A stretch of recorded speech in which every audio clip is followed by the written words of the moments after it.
Good.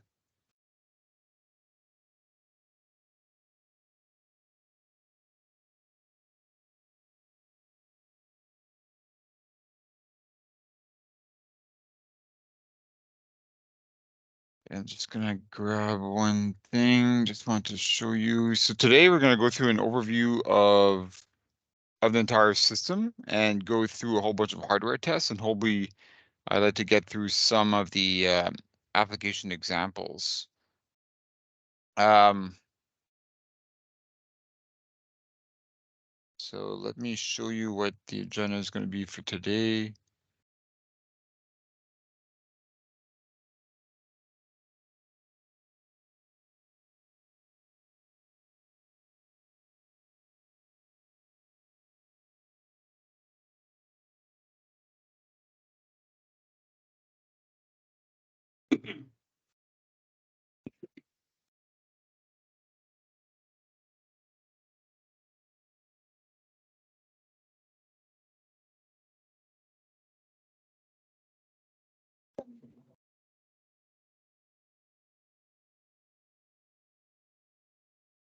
Oh, I think we got one more person coming in.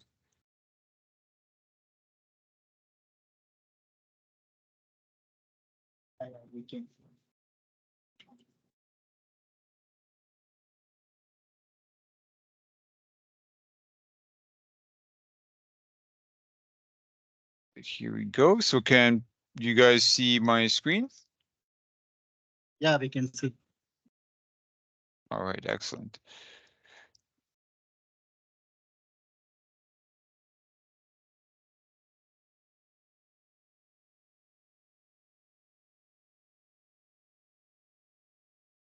All right, so here is the agenda for today. So I separated out into 3 sessions basically. So the first session that we're gonna do today is as follows. So as I said, I'm gonna go through an overview. That should take us about 30 minutes to go through kind of the different overall system components at a high level, a deeper dive into the Q car, the actual hardware on the Q car, an overview of the resources, the material that you have, because there's quite a bit, and it's it may seem at first like it's a bit hard to navigate between everything, but that's done for a reason, predominantly because of the Python um, support that we have. It has to be in a certain order and stuff like that. So, and this, I'll give you an overview of basically how Simic works with Quark, Python, and just show you the examples that we have in ROS if anybody's interested in that. But the training will be mostly in MATLAB Simulink, and we'll also do the examples in Python as well. So after that, we're going to go through a hardware test. So the hardware test should take us between 45 minutes and 60 minutes. And that's going to be showing you basically how to use a Q car using Simic. So we'll go through that, go through other different Simic models with Quark. So explain you more about what Simic is and what Quark is, and be able to interface through all the different hardware. Then I'd like to go through some of the application examples. So that would be, driving it with the joystick, probably the most fun of the applications, and some things as like 360-degree vision, which is kind of the beginning of what you see in a lot of self-driving vehicles. How to interface the RGBD camera, lane follow, and then after that, the second session, we'll continue that with lane following and point cloud. So, anyway, that's the goal of this session. Are there any questions about this?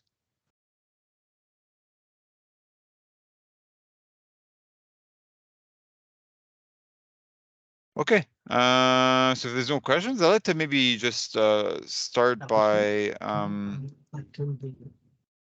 knowing. Yeah. So there's a question. For you, he sent the invitation. Vidudu might send invitation. Yeah, Mitch, we can continue. Okay.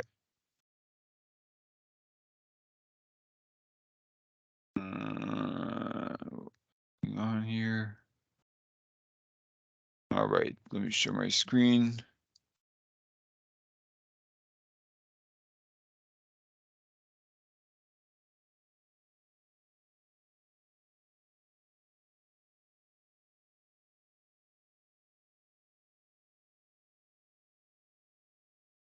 Okay. All right, so let's go through the overview of the system. So here is the Q car. So the Q car, if we go down, right down, so I'm just going to turn off my camera for a minute. So in here, you can see that basically it's a 1/10 of the scale car model. We have 3 CSI cameras. So these are serial cameras, and there's 4 of them. So front, back, left, and right. There's an encoder on the wheel. So we have a 720 count encoder that you can use to measure the speed of the vehicle. We have an Intel RealSense camera. So this is an Intel Real D40 435 RGB-D camera. So it's both an RGB camera that gives you an image, like a camera image, as well as a depth measurement, the range. 2D LiDAR, quite essential when you're doing self-driving vehicle research, as well as a 9-axis IMU. And then the processor, we have an NVIDIA Jetson with a TXT processor. So the NVIDIA Jetson is, full onboard computer with a Linux OS on it.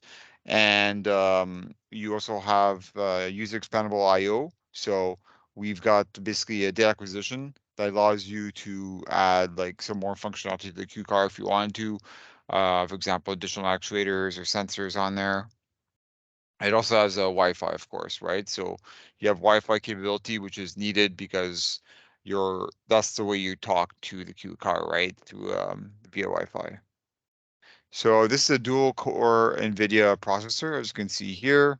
And like I said, it has a Linux OS, so it has the NVIDIA Linux OS. So it has a different like software stack inside the Q car. The LiDAR. So the LiDAR we're going to get into when we are interfacing to the LiDAR itself using the CIMIC model and Python.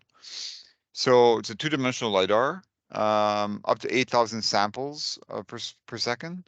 Now, so I meant 800 samples per revolution. And depending on the frequency and the resolution, it's kind of a trade-off, right? So if you want a higher resolution, more samples, then your rate of update would be less. It would be 5 hertz. And if you increase that rate, then you would get less samples and hence less resolution, but you would get a faster update rate. So we're going to go through that basically by getting the distances and the heading of different objects and populating this plot called a polar plot. Intel RealSense camera. So again, it's an RGB D camera for depth. So in this example here, we'll be showing you the image as well as a colorized version of the range measurement to give you an idea of how it detects the different ranges of objects. Um, So also it has different trade-offs, right? So if you want a higher resolution, then you have a lower frame rate when you're looking at the RGB-D camera, right? So if you're looking at depth, it's kind of the same deal. If you want a higher frame rate, then you can increase that, but your resolution will go down. So the camera suite, like I said, so for the 4 cameras around it, the CSI cameras, you can interface each one individually, or you can stitch them together, as we'll do in the 360-degree vision. So all of these specs, by the way, that I'm giving you, they're all inside the user manual, right? So I'm just this is nothing, by no means, this is all fully documented in the user manual that is supplied in the resources.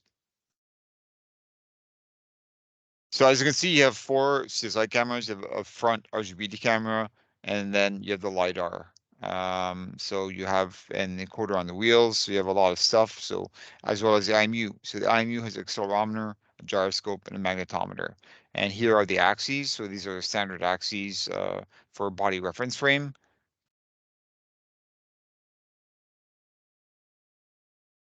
And then we have the integrated acquisition card. So The integrated DAC has 8 pulse width modulated outputs, has 4 analog inputs, 4 encoders, 40 DIO. You have 3 SPI, and for R squared C, you even have CAN bus interface, right? So again, all the pinouts are fully described, so you can use this to, again, if you want to add any type of sensor like a GPU or something like that. Safety features. So here's showing you an early crash test that we did with the Q car. Has an auto power off for protecting the batteries.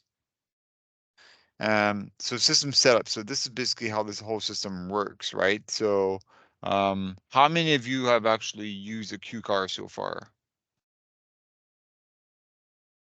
Are you guys, is everybody in the audience new to the Q car? You've never, All of us are new.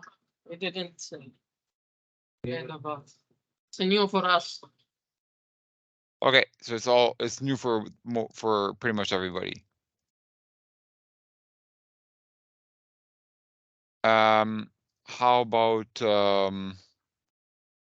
using any kind of other Quanser system? Because I know you guys have some systems. Does anybody in the audience have any experience using any other kind of Quanser system or something similar? We have experience with other systems, but not like this studio. Smaller systems like the mechatronics board and other smaller systems. Right. Okay. Okay. No, I just wanted to, that's good to know. So, okay, so the way it works is basically the system has what's called the ground control station, right? So the ground control station PC is connected to a router, right? This router broadcasts a Quanser UVS signal, right? So it's a Wi-Fi, it's a particular type of Wi-Fi signal, and the Q car is configured to log on to the Quanser UVS Wi-Fi. In a similar fashion, we have a traffic light. So the traffic light also logs on to the router and has its own IP address. So the traffic light has basically a Raspberry Pi 4 on it, and so it also has its own onboard computer. And then when you turn on the Q car, there's an LCD. So the LCD will tell you the IP address that it has. So it's and the battery voltage. Basically how it works is you design your controller on excuse me, you design your controller on host PC, and then through the wireless network you download your code on the NVIDIA Jetson. So you download your code on here, and your code is running on the actual processor, right? So that's if you're doing Python, or when you're using Symlink. Symlink is not actually doing the work, right? So that's an important distinction of when we're using the hardware is and for some of you that have used our systems, you know that the Quark software is what generates the real-time code. So Quark generates real-time code, and that gets deployed to either your local system if you're using a system that's connected to your ground station PC. But in this case, the real-time control will be downloaded to the NVIDIA, right? So the Symink model will be connected to that real-time controller that's running on the NVIDIA Jetson. Are there any questions about that? That'll become more clear as we're running some examples, I hope.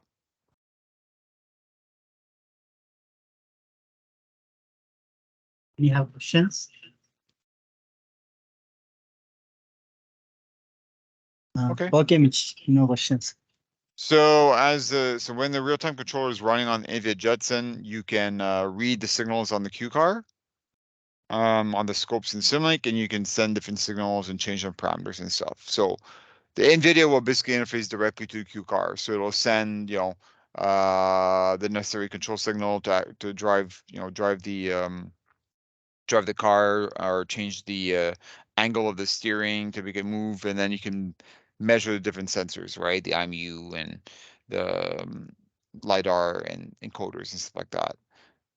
So the self-driving car studio has two roadmaps, has a large roadmap and a small roadmap. I believe you have a small roadmap set up right now. The Yeah, way you set up, so the way you set up the resources is basically, now this has already been set up with a fresh copy, but we do new updates and release new material on this fairly frequently, more than any of our other materials. So I would say almost on a monthly basis that we release some new material on this. But what's good about it is basically you just need to download the research resources zip. You guys have the link, like some of you guys have the link. You download that, and you could just read the instructions in a README file. But basically, you're just running a setup file. So if you're the first time running it, the setup file would set up, what Python libraries you need and stuff like that, and it would copy all the resources to your My Documents, right? So that's what you have on the ground system PC. So if you look at the Documents Quanser folder, that's where all the material is. And there's different. So this is basically a snapshot of the different folders, right? You have concept reviews, you have demos, examples, libraries, SDCS, setup, user manual. So at first, I know there's a lot here to there's a lot of different folders, but so concept reviews is basically the high level concepts. So that's kind of the theory, right? So all the different exercises that we have point to the concept reviews. So there's nothing. The concept reviews are basically, yeah, that's kind of the background theory of no, if you want to learn more about a certain topic. Then after that, if we look at,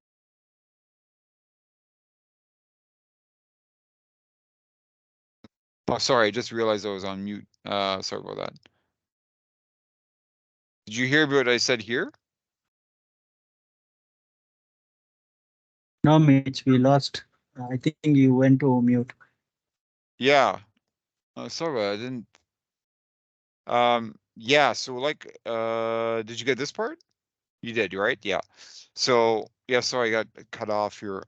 So yeah, like I was saying, when you want to set up the research resources, we have a research resources zip that you download from this file. Now, this has already been set up on your ground control PC, but we do update this like frequently often. So you can always download a new copy, unzip it. You can read the instructions in the README file, and that'll tell you basically to run the setup batch file. The setup batch file will update this folder with new material, right? So all the materials and all that are all in the documents Quanser folder. So here we have the different folders, right? So you have concept reviews, you have demos, examples, libraries, SDCS, setup, user manual. So lots of folders here. Demos is kind of just for, there's not too much, you can explore this on your own time, but concept reviews is important. Concept reviews has all the background theory. So all the documents and background theory are in concept reviews. So when you're looking at like the exercises, the skill activities, they will refer to certain topics in concept reviews. Examples are definitely good. Examples are not only for the SDCS, examples are for a number of our systems, right? Um, Including the application examples that we'll be running. But here are basically the four main folders besides actually concept reviews should also be in here, but setup is your kind of your go-to place. Setup will show you basically how to put together the roadmap, how to connect the ground station PC to the router, the QCar setup, all that. That is found in Quanser setup self-driving car studio. So that is your go-to place that you can get started. After that, I would recommend hardware tests. So hardware test is what we're going to be running soon, is basically interfacing to hardware using Symlink and Python. So it's fully documented how to do this and has all the examples pre-designed for you. You just have to run them. Applications are under examples. SDCS, again, SDCS stands for Self-Driving Car Studio, because you need to know that because there are other applications for other products inside this, right? So that research resources folder, that zip gives you access to not only SDCS, but autonomous vehicles, research studio, QARM examples, the list goes on. So make sure that you know all the acronyms. So SDCS, QCAR applications, and then you look at the description. It'll be these are typical self-driving vehicle applications, right? Like lane following and stuff like that. The last one is skill activities. So skill activities is under Quanser SDCS. So skill activities are advanced teaching-based activities, right? And they were first all designed in Python. So they're very much Python-based because that is probably right now the more popular of the languages, at least when you're trying to teach self-driving concepts. Python we found was more popular than MATLAB Simulink. Having said that, MATLAB Simulink is still, it's got a huge footprint in this area as well. So it's important. We feel it's important to know both.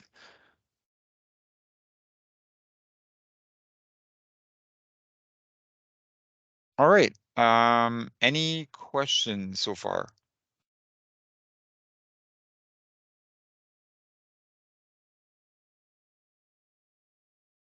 Anybody have questions?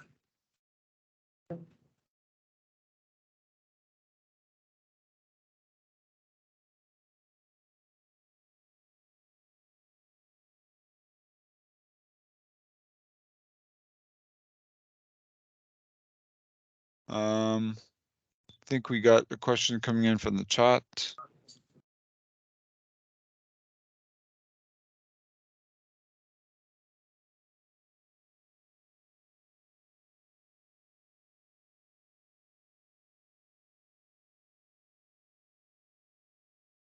So you're trying to download the link. Okay. I think you got the link. Let me know if you can't get it. Okay.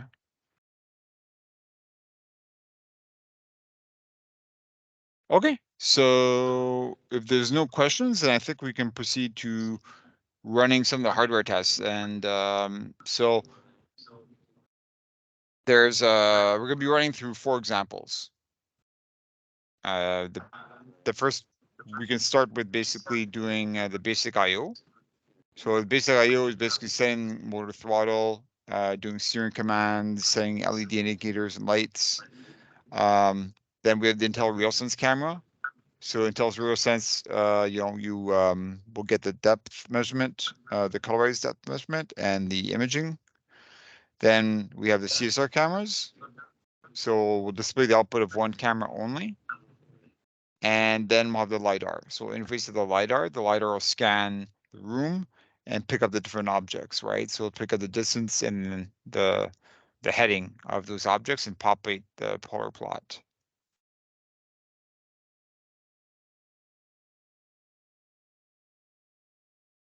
So some of the documentation that is key in order to succeed in the hardware test is how to connect to the QCar. So we have a user manual connectivity guide. Let me show you that. So inside your Quanser folder here, then if you look at user manuals and QCar, then you'll see user manual connectivity. So user manuals connectivity, here's an example of a user manual. This shows you basically how to connect the system, right? So as you can see, everything is very well documented. So it shows you how to transfer files and all kinds of stuff and how to connect to it. The next thing is using Simulink, right? So in the Simulink software, this shows you the user manual of how to use MATLAB Simulink, right? So it shows you basically step by step of the different processes here, basically how you launch MATLAB and Simulink. You configure the Simulink model, but this is all done for you when they're supplied to you, of course.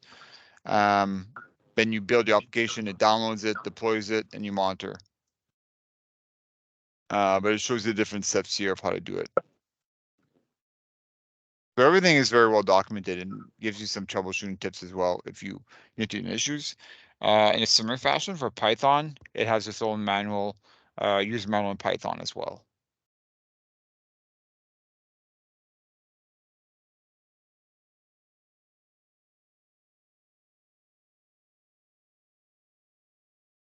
Okay, so when you're configuring a Symlink model, right? So like I said, Symlink on its own is not directly interfacing to hardware because MATLAB Symlink,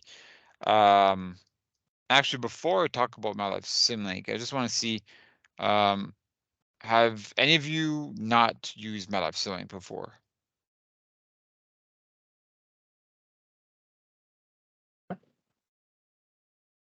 Yeah. Is everybody mostly MATLAB Symlink or are you Python users? Are you both? Just to give me a bit of background. I think most of the students, they have experience in both Python and MATLAB simulating. Okay. Is there, so, and is there any, do you use any language for a particular case? For example, are you using MATLAB Symlink more for controls and robotics and Python for something else, or how is it mixed up? Or you just try to learn everything for every application?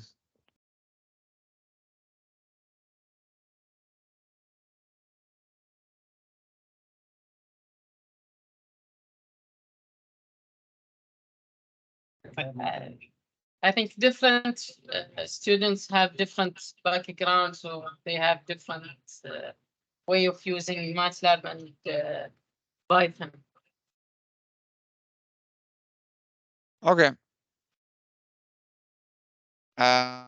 Okay, so anyway, as you know, for people, since you've all used MATLAB Symlink, it's predominantly a simulation-only environment, right? And if you want to use hardware, then you need some kind of toolbox or some kind of additional application, either from MathWorks or from us, right? So we're partnered with MathWorks, and we have our own real-time control software called Quark, right? So what Quark does is it basically Quark in a nutshell does two things. It allows you to interface to the hardware. It allows you to generate real-time code. Now you can generate the real-time code for different operating system targets. They could be local on your own system, or they could be remote.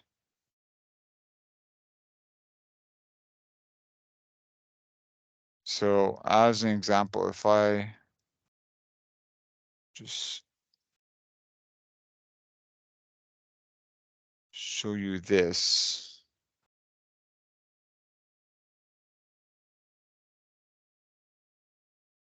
Just as a simple example here, right? So if I opened up,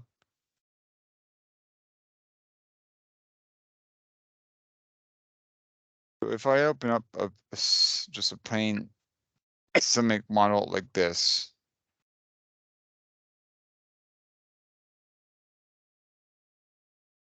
and I put a sine Mitch, wave. Yeah. Mitch, can you share your screen? Oh, it's weird. Don't know why I stopped sharing. So here's an example of just using Symlink on its own, right? Just to try to explain what Quark does exactly. So if I just put together a simple, Excuse me, Michelle, can you expand your windows so we can see? Yes. Thank you. so this is a simple example of a sine wave going to a scope. So nothing fancy here. Then you basically, I could set, so here I'm just going to open up my scope.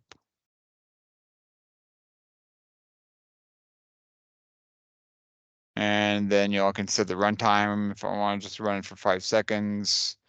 I run that.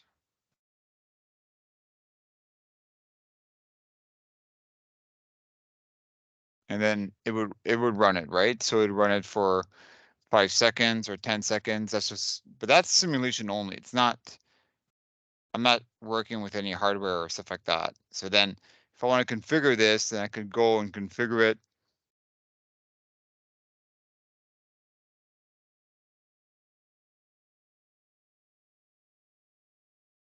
For example, if I want a fixed step, and then I want to set the fixed step size to 0.02. So right now I want a fixed step solver with OD1, and I just want to run it at 2 milliseconds, right? Which would be 500 hertz. That'd be like my step size for my solver. And then if I save this as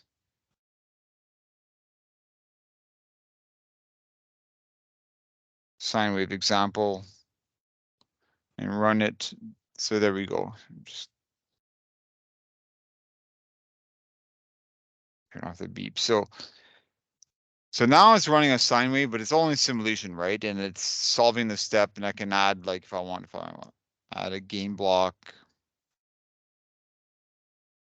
and add that here. But again, simulation only, right? When I click on the run, it runs it as fast as possible. It run it for 10 seconds, and it's a simulation of what I'm doing here, right? So this is nothing complicated, but if I want to run this in Quark, then if I click on the Quark icon and I say, okay, I would want to run this in Quark, then I would need to change my settings, right? So in here, I could say, okay, I want to use a Quark target. So I want to use, because I'm going to be running it on my own system, I'll be running it on a Windows 64-bit PC.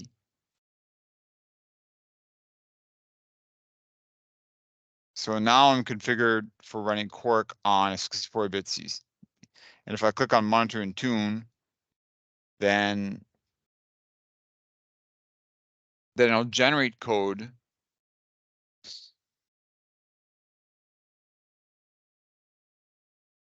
So this will do a couple of things, right? It'll generate the code. It'll deploy it to my processor, which will be my Intel processor on my computer.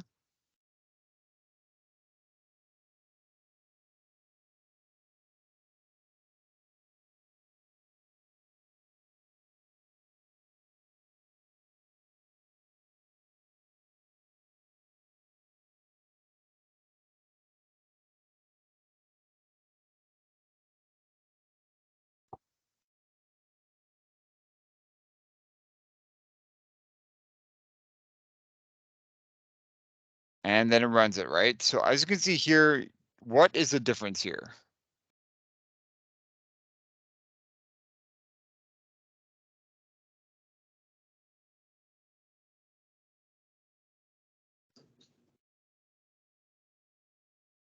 So what's the difference between what I'm doing here, but before versus what I was doing before? Can you notice the difference between how the sine wave is running? Yeah. Now it's continuous time. Means that it's updating with in real time. It's updating in real time. That's right. That's correct, right? So that's what's going on here. And so if I click on stop, then you'll see that what it did here, it generated a Quark executable, right? This is the real-time code. So now when I'm running in this mode, which is an external mode, the CIMIC model connects to this Quark real-time control. I'm showing you this because you're going to be doing this on the. Sorry? Can you please change the color of the waveform because it is not visible on the projector screen. It's yellow and not visible. Change the color of the what? Waveform, oscilloscope waveform.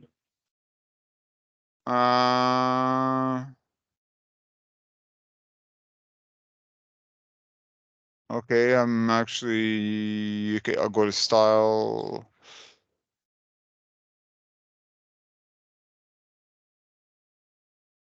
White would be much visible, white visible.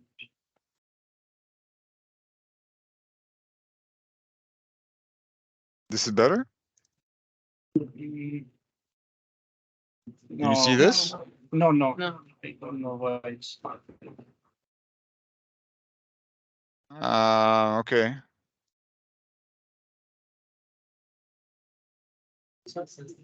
I mean, I don't know.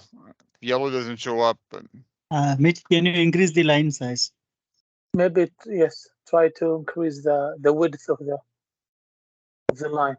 I mean, it's just a sign, guys. Like, Yeah, it's a 0.75 is there. You increase that. Make it 10. Yeah, now it's visible. Yeah, now it's visible. okay. So there's also a Quark tab. I think you have a fairly recent version of Quark, so you may have the Quark tab as well. So what this does, if we look at a deep dive here, you basically, it does, when you go monitor and tune, it does a whole bunch of stuff at once. It does three things, right? But you deploy it. So I'm deploying this sine wave example. I'm connecting to the real-time control. Once it's connected, then I can start it. Then it runs the sine wave.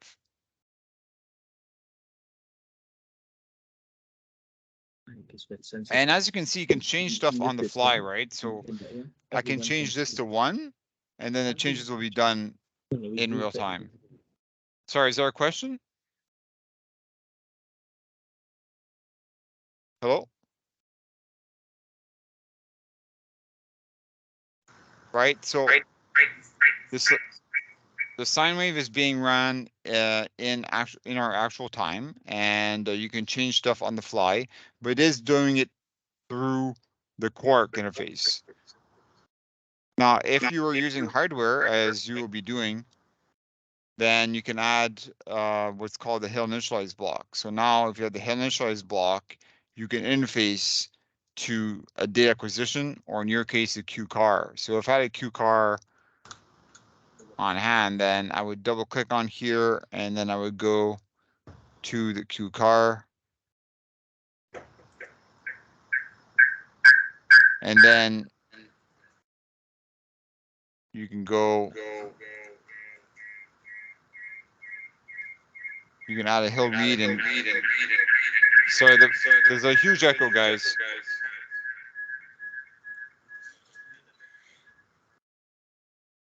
And I can add like the motor encoder input if I want to. So if I want to measure the encoder, if I want to measure any digital inputs, or if I want to measure the accelerometer or anything like that, then I can do it through this. So that's how the models are built. So that gives you basically an example of what Quark does. So this will be important when you are running this example on the Q car.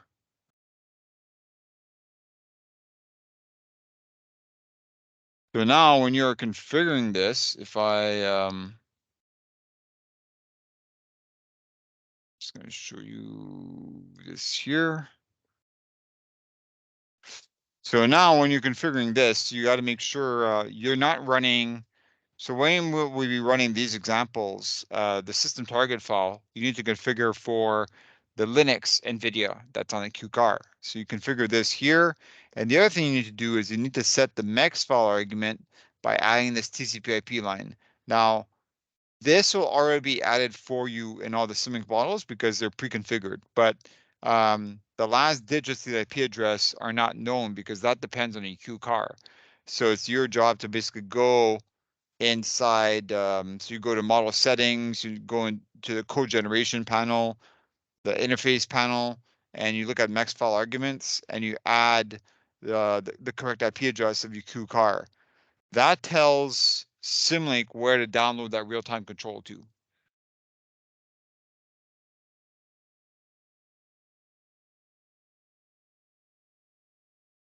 And this is basically how we're going to be running it as I showed you, right? So the one-step process, basically just a click on the monitor and tune. Some things that are always good to do before you run this, especially when you're just first starting up the Q car. First of all, always make sure that the Q car, the LCD screen, has an IP address, right? For example, if you didn't turn on the router and then you turn on the Q car, then it won't get an IP address, right? The router has to be on before the Q car. So make sure the router's on, and then just make sure that there's an IP address on the LCD screen of the Q car. You can run a ping test. I usually do that, every time I power on the Q car, I always make sure that I'm connected to the Q car by doing the old ping test. And once I do that, then I go on to Symlink. So the first example we'll do is a basic IO. So the basic IO is basically, as you can see here, you are commanding the different LED lights. So the brake lights, the indicators, the headlights, and you can also command the throttle, the percentage to give a motor command, and also change the steering angle by changing so the steering has a servo motor on the wheels. The front wheels has a servo motor, and you can change the steering angle like that. The next example we'll do is interfacing to the CSI cameras. So we can interface to the right, the rear, the front, and the back. And then Intel RealSense. So Intel RealSense will be using slightly different models, so slightly different blocks. We're using the video 3D initialized block and the video 3D capture block to capture RGB. And you can use the same video 3D capture block to capture depth. Then we'll be doing LiDAR. So LiDAR has its own ranging sensor block that, and you can configure that ranging sensor block for this particular LiDAR model. And then that will basically output the distance of the object it detects and the heading. So basically like the distance and the angle, and then you can use that to populate a polar plot. So here are the examples that we'd be running. So if you guys can, so now, so I guess that's kind of my, what I want to present. And then now what we'll do is basically you can share the screen on your ground control PC, and I'll guide you on how to run through these 4 hardware tests on your Q car.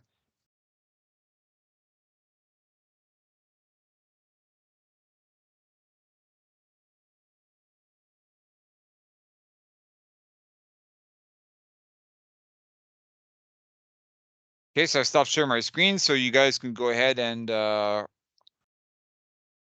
and share your screen on the ground control PC. So I recommend like having like a different person run through each of the Civic models, each of the hardware tests. We have 4 hardware tests, so like 4 different people can use it. You can be maybe in teams or whatever and help each other out. And that way everybody gets exposed to how to use the system to interface to the hardware.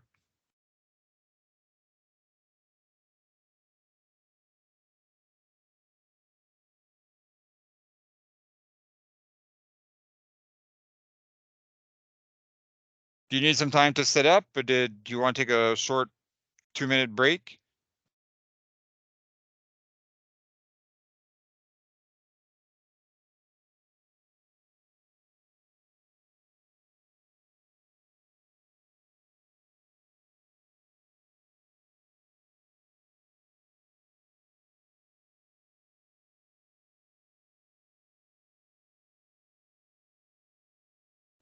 You can talk. Mitch, can you see the Yeah, I can see screen it. from the system? Yeah.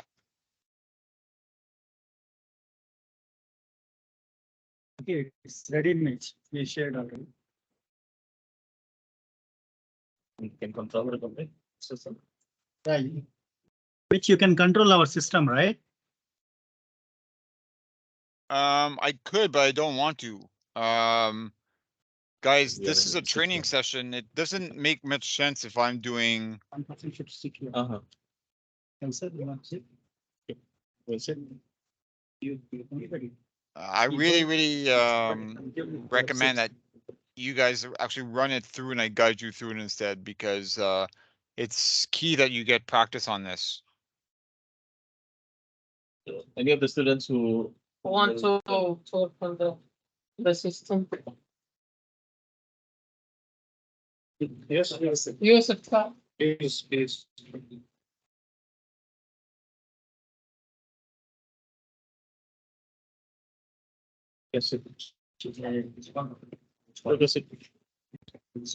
Similar example. This is 3 monitors are there. You can bring any files to any monitor. So just you have to you can. Yeah, lot of, we will extend it. Yes, I'm ready.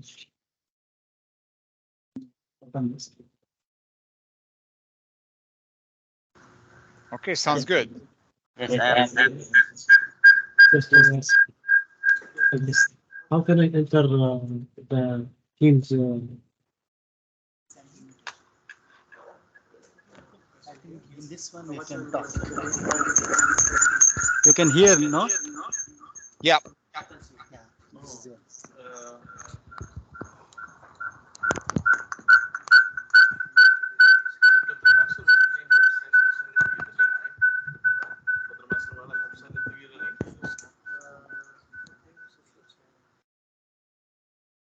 Yes, I'm ready.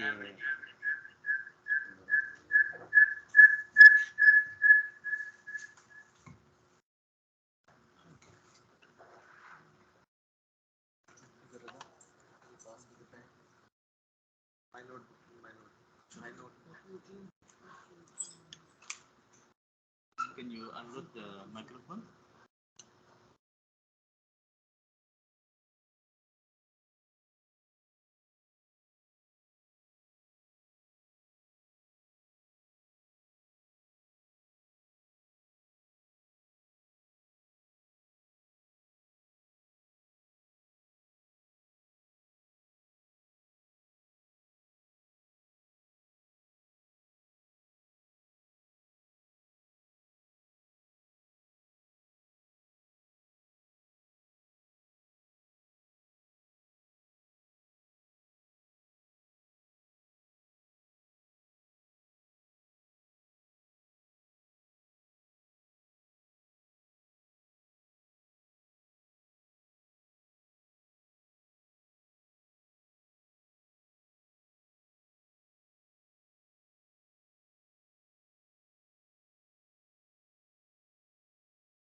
Which you can see the screen, right? Yeah. One of them for Google. Yes. Also. Look at the email that was sent. This screen is coming. This one too. Yeah.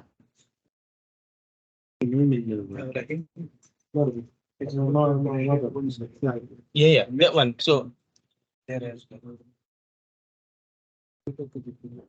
which one that mentioned? You can, which one you can see? Which is already is in that screen. Okay.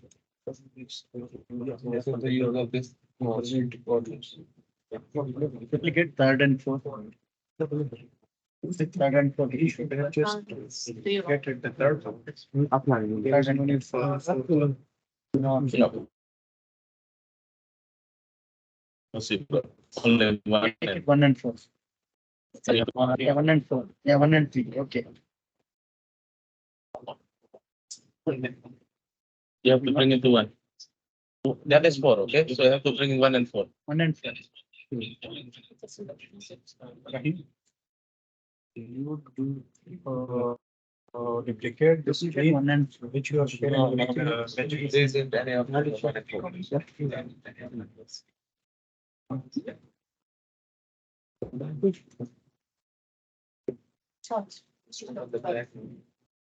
Yeah, now it's 2.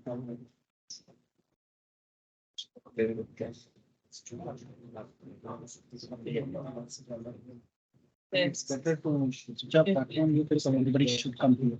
Because maximum people they are saying in this. Because that is making problem. Yeah. You have to remove that and everybody has to see in their system. Oh, okay. Okay, خلاص. It's okay. Remove that. Yes, you guys, you can open the PC. You can see it. Whether it's just put one. That one, no need to put. We can bring anybody. And this chat screen we can bring any student. Behind it was. Now come. close now. No need to do any duplication.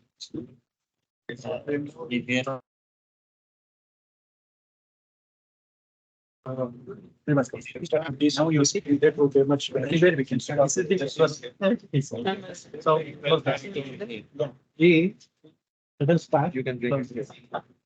Here you can open. Anything is going other screen, bring it to this. Okay. Yeah.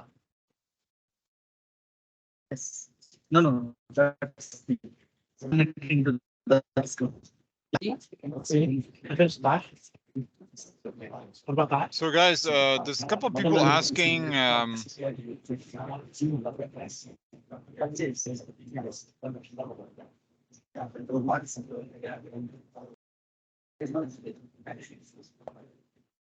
there's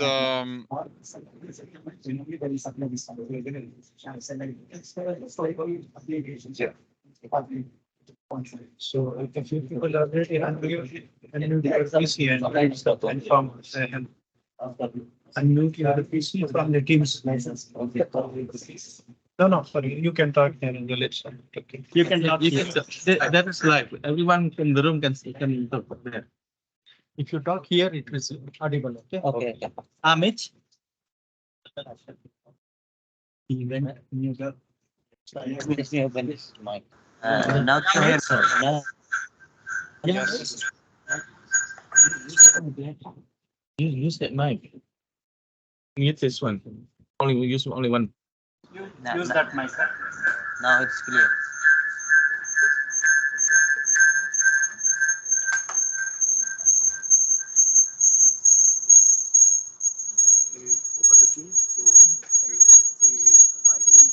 Use that mic. Is giving that sound. Let him talk here only. Let him mute this one. Mute this. See. Now Mute which this one. Mute this one. Yes. Yeah. Now you Okay. can. We can start now. Yes.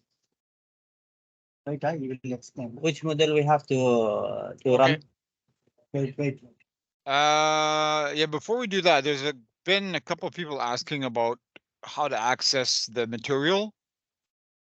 So I can post the link on the chat before we get started, but I need to make sure that it's okay to share the full resources. So, who are the professors on the session today?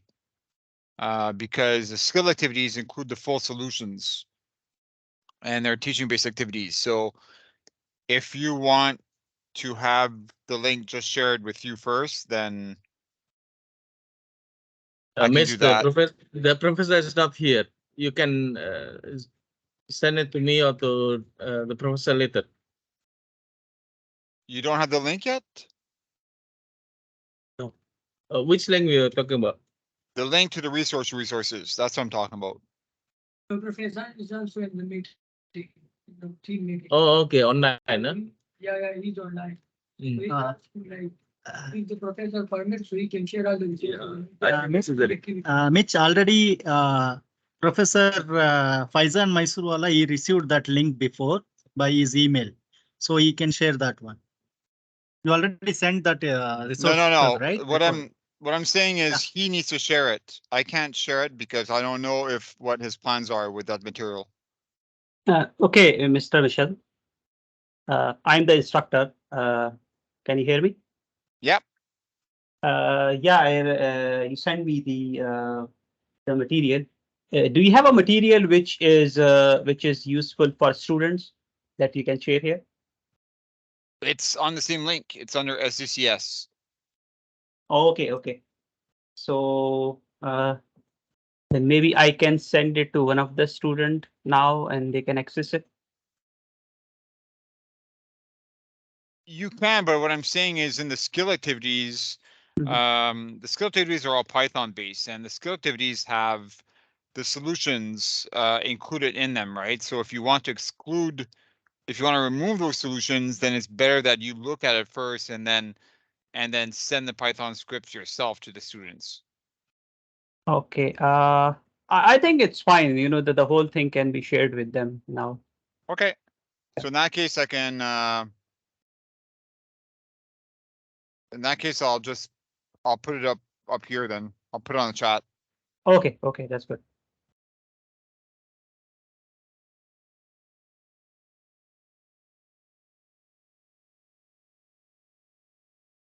Give me 1 minute.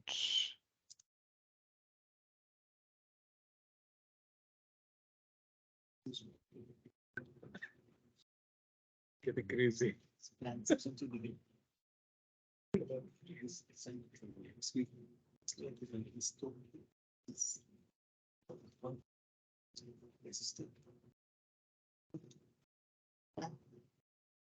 the problem? He's sending the resources. That he's shown his lecture. So he's now sending it. Okay. Now, this material is already on your system. Right now, we can access this material. Yes. It's already loaded. On this Yeah. PC, it's already there. Yeah, but for sure. Excuse me? No. You don't need to access the link. What I'm telling you is the ground control PC already has It's already material. there. It did You it can last start week. downloading. It's already there. Okay. This is for people that don't have the material yet and want it, then they can download it from that link. You can download it. You can download it. And Yeah. Just Okay. open it. It's already down. It's already on this PC, right? So It's there. Okay, you will teach. Yeah, you can. okay, could you launch MATLAB? it's every day. There. Okay. So Yeah. Every day. okay, so go to There is a your MATLAB. go to user.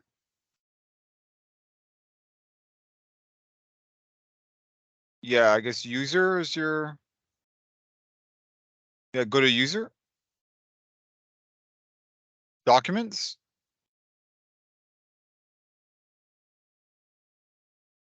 Oh, you guys did not run. Is this the ground station PC for the Q car? Yeah, correct. Where are the resources? They're not here. Probably they are in the on the desktop. Can you please check that? No, folder? it should not be on the desktop. It has to be in the Quanser folder. If you ran the resources as per instructed. Check all the folder. Just check all. Yeah, so we have a folder on the desktop, Research Studio resources. We have application, core modules, hardware test. That's it. That's the older one. Okay.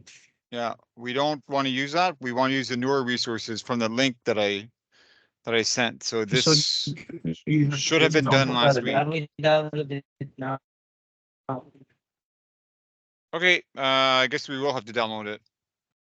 Let me go to the process again and can now download the material.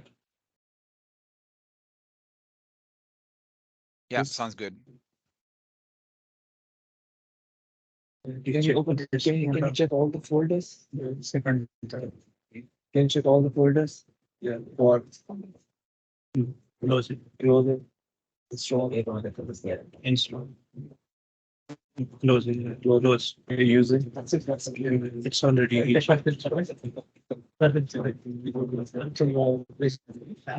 a download in 2 minutes. Wait.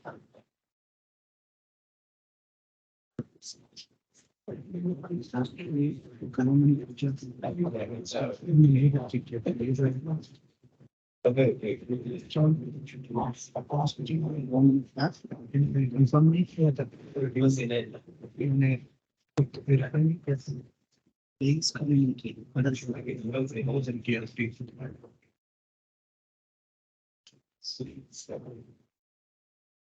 All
right, excellent. So make sure you unzip that. I have.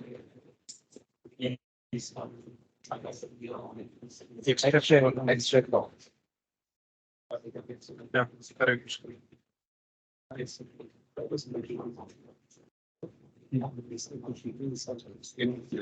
Okay. So go inside that folder. Just wait because it is. Oh, sorry. Yes. No, no. Yeah, go to resources there. So if you double click on README, just to show everybody, README, then it gives, basically this gives you all the instructions of what you need to do. But right now all we need to do is basically, you just run, you run the setup file, and the setup file will basically, make sure you have all the latest Python libraries, and then install all the latest material inside C drive users documents Quanser folder. So you can close that now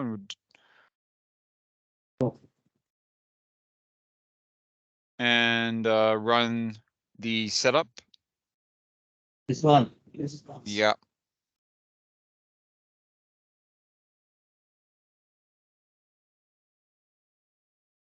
For Python, we have to make this one install. Or this one will take. Yeah, right.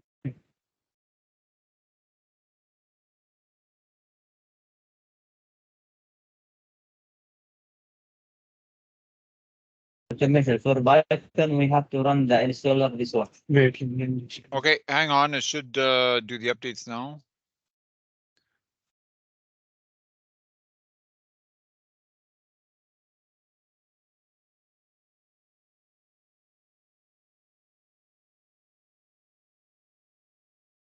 Okay, we'll give it a couple of minutes to install all the libraries.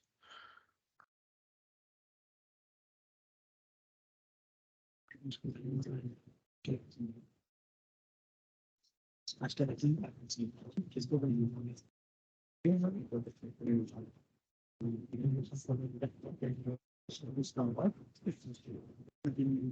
have to make a decision here, either yes or no. This is the first time I asked. Yeah, say yes.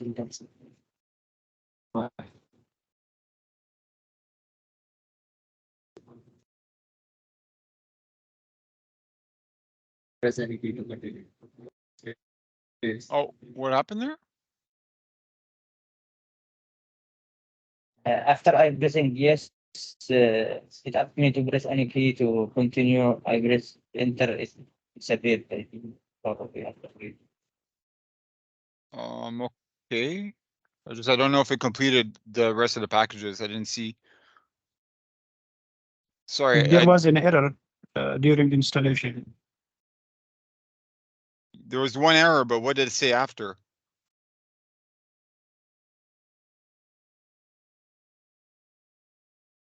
Can I run it again or? No, don't run it again. Just let's look at the users, my documents. So if you go to documents, yeah, just click on documents. No, go back, just click on documents up it. Yeah. Yeah, double click on Quanser.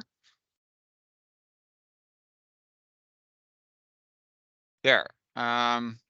So it looks like we have some stuff set up there.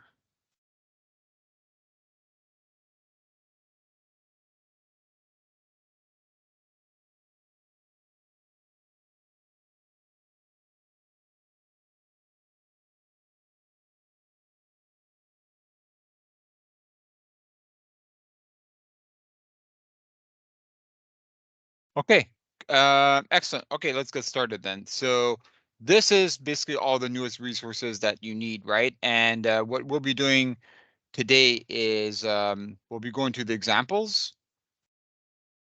So now you want to go through MATLAB, right? So you want to navigate to this folder in MATLAB. So now you can see the Quanser folder is in there. No, why did you do that? It was already there. Yeah, Quanser. I had this. Go to examples. I add this folder to the back or. No, just follow. Follow. Don't move the folder, right? You gotta leave the folder as is, right? Because otherwise, the Python scripts might not run properly. So the setup script does everything for you. Okay, here is we are in the example. SDCS. This one. Yeah. And go to QCar. And we'll go to hardware tests. Okay, so inside the hardware tests, we can start with a basic I/O example.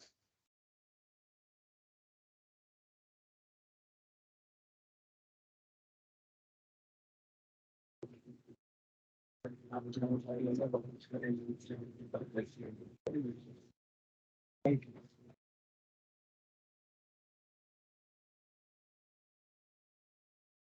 it's Okay, so here's a basic I/O example. Now let me show you how to run this again, right? So we need to generate that real-time core controller and run that on the CMYK model. So if you look at the top of the CMYK model, you'll see the Quark tab. So once you click on the Quark, yeah. Now we're going to be needing this top folder very often. So if you could do me a favor and just pin it, you got it. Perfect. Like a pro. Well done. So, and then go click on model settings.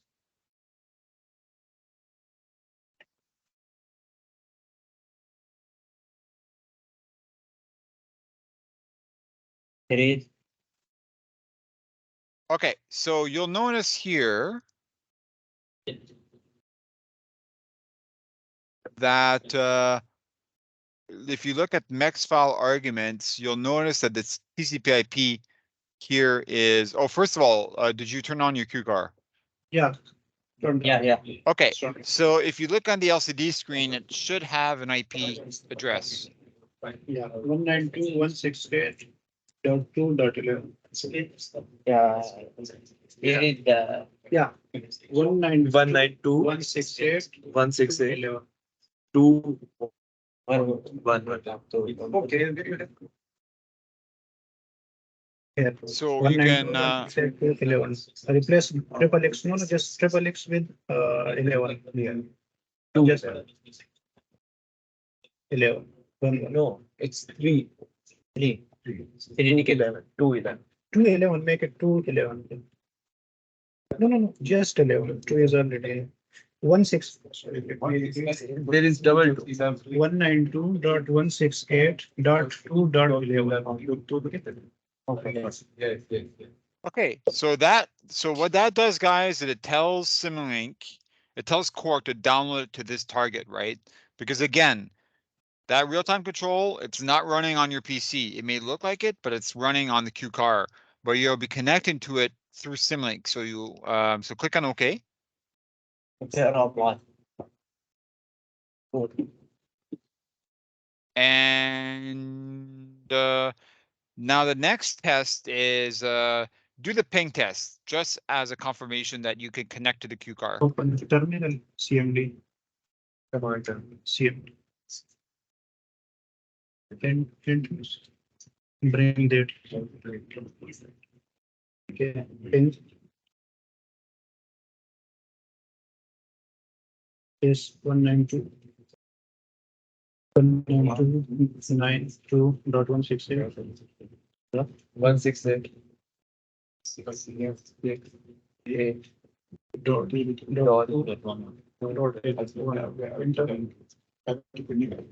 Yeah, so Okay, good. So that means you're connected to it. Okay, let's go ahead and try running the Quark model. So click on the monitor and tune button. monitor. So and I yeah. Okay, so when you click on that, it'll take a little time the first time you do it, because it needs to generate all that real-time code. That'll generate, it'll create a Quark executable. It'll download that Quark executable to the Q car. So deploy it. It'll connect to it and runs it. So now it's running to it. So you can see that it's measuring the battery voltage, and you can change the LED lights. You can see it. Yeah, you can see. So if you double click on those manual switches, then you should see those light change. No, no. Double click on the manual switch. Yeah. Yeah, next change. So Yeah. the So play where around with those the different indicators and lights and the headlamps and Police. The major lights, just please indicate. Correct like this. Anyone knows a resident.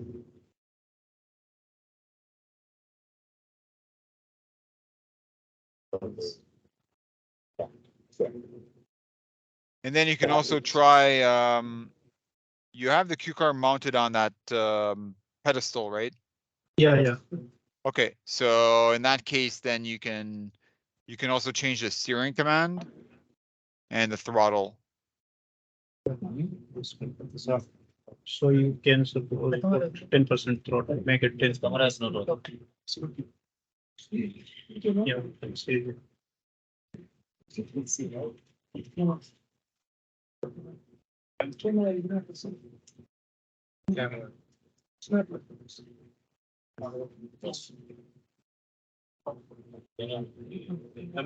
You look at the profile of this machine. Not what the screen show. Yeah, like this. And publish about. Do you need camera view for your participant information? It'd be good to show me the. Yeah. So Yeah, I think yeah, we please turn the some camera on. problem. Yeah, we got probably some problems in camera. Camera is on. It's on. It's working. No, this not disconnected. So I think that it's not working. No, I just say camera open. Yeah, just. No, leave it. No need. That camera is working. Yes, camera is working. It's working now. Sorry. Yeah.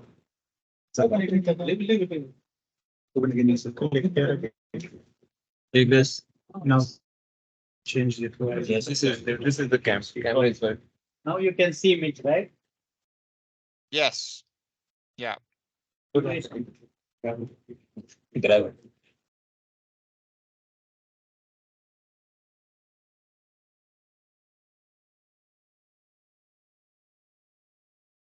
Is it changing? Yeah. That's it. Okay, good.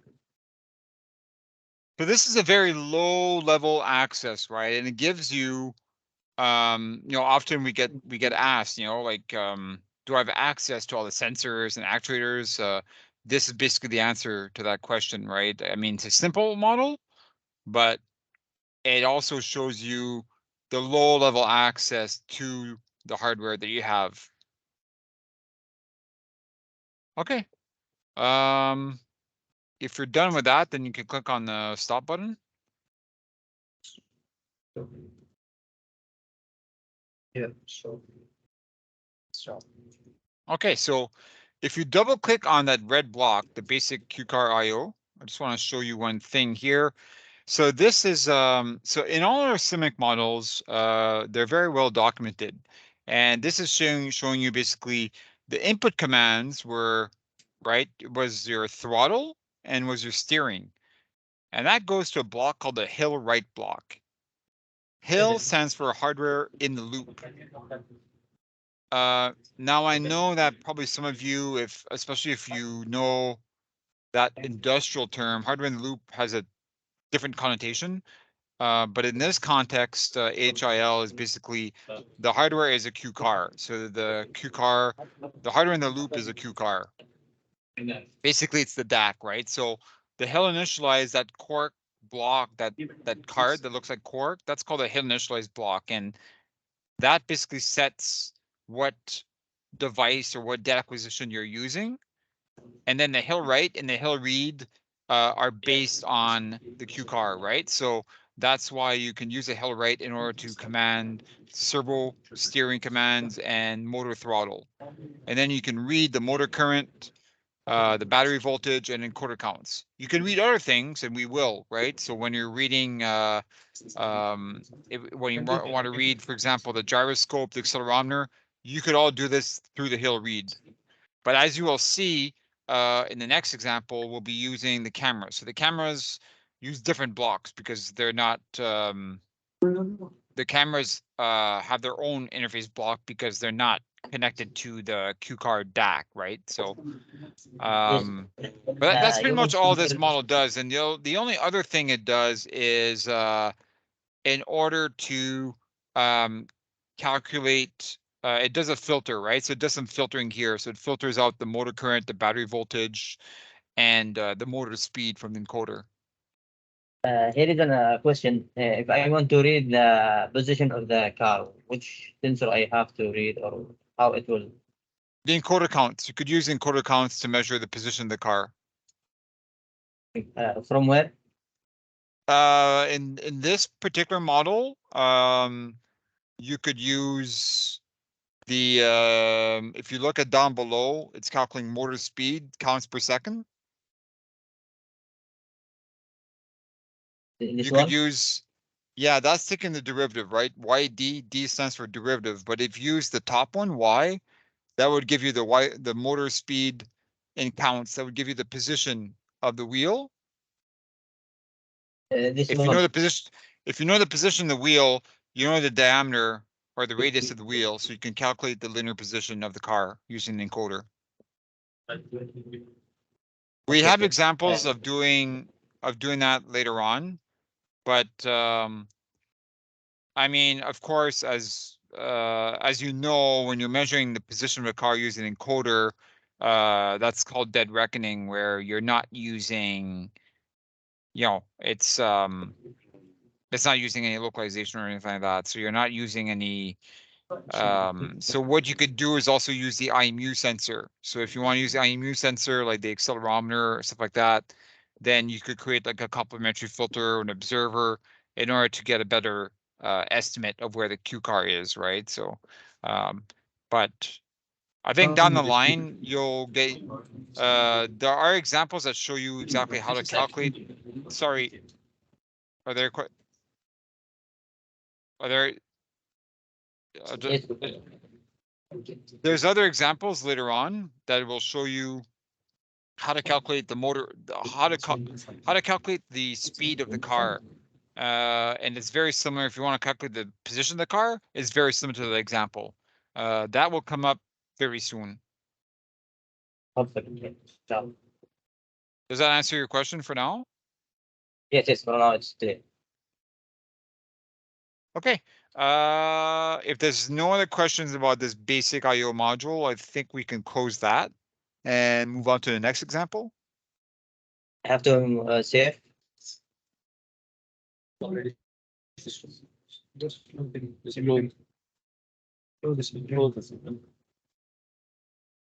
Don't say. Or you can save just the IP address.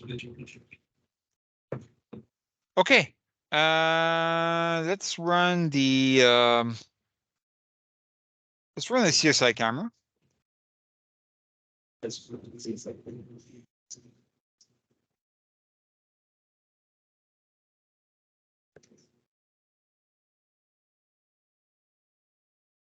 Okay, so I'm not too sure if you want to have someone else do this or.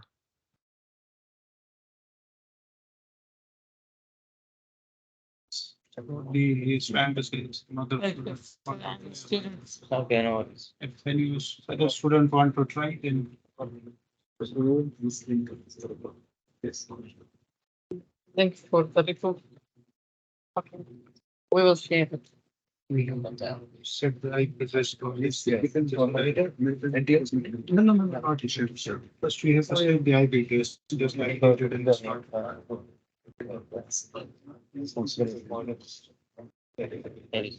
bring that stage there. Which one? So 192.168.3.11.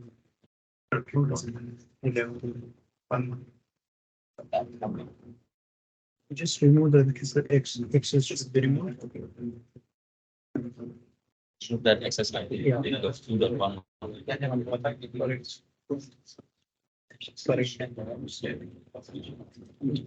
Better you save the model as well. So next time when you reopen it, so you do not have to.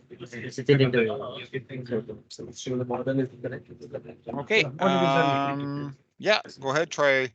Oh yeah, one note is actually be careful with always make sure you use the monitor and tune. Don't use build, deploy, and start. They're different because the build, deploy, and start deploys a standalone application and you can't connect to it through Symlink.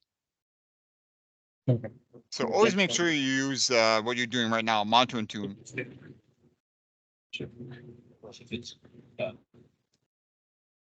Oh, cool. This is the camera of the car.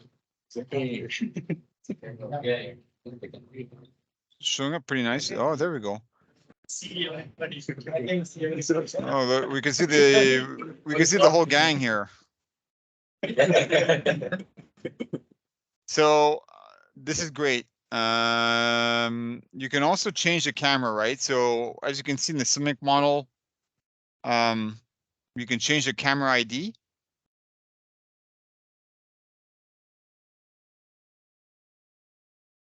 Here are the instructions. 0 means rare.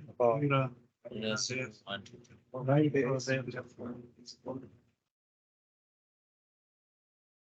Okay, let's view your camera. Yes. Yeah. Yeah.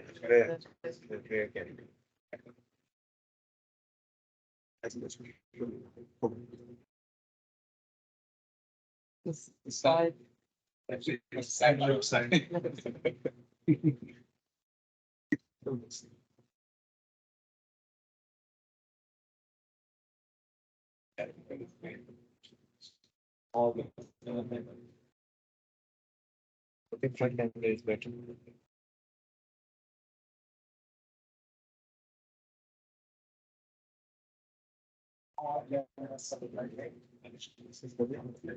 So are we using this? This. We are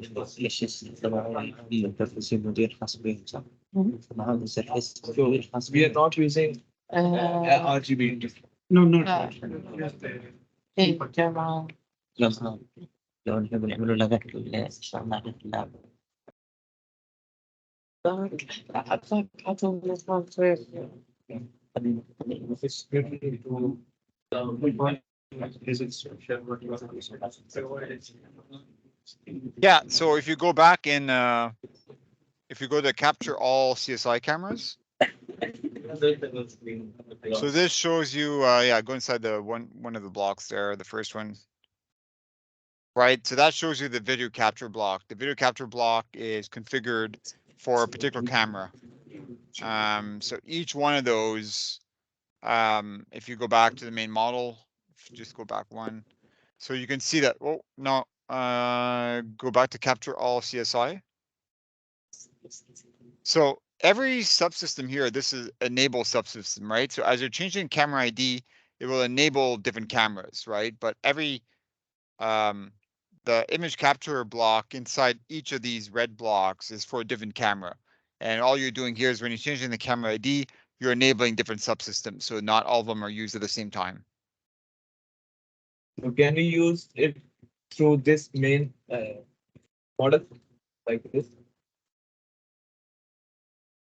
What do you mean? No, I thought it was a switch. It is a switch. So can we change the camera position in the using that switch? That's what we're doing.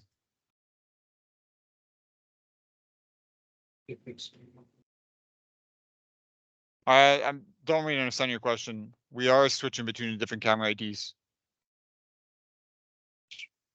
As you're changing the camera ID from 0, 1, 2, 3, 4, it selects a different camera.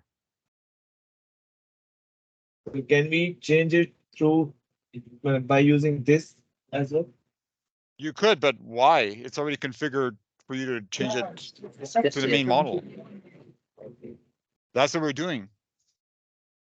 What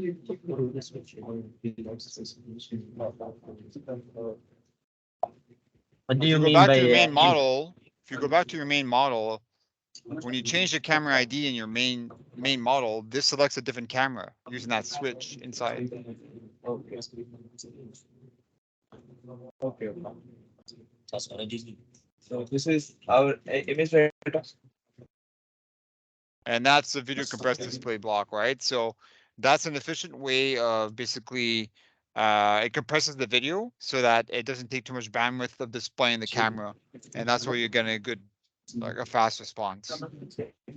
So we have a question in the chat asking if you can change blocks. The answer is yes, you can definitely design and add, you can create your own Civic models from scratch. You can add blocks, you can do PID control. We'll get to that later on when we get to more, of the application examples of the QCar. We'll show you how to do that. But yeah, all these Civic models are not closed, guys. They're not locked. You can change stuff around. Does that answer the question in the chat?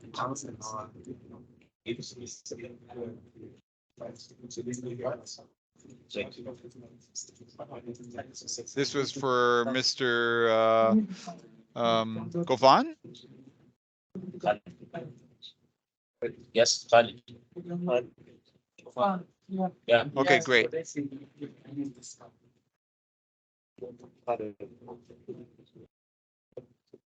Okay, any questions about this?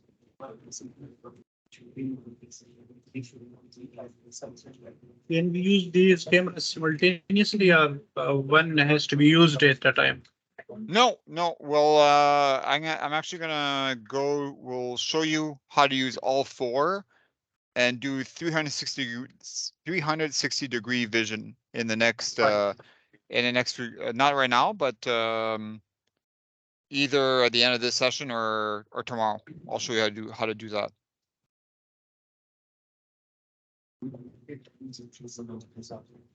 Okay. Any other questions?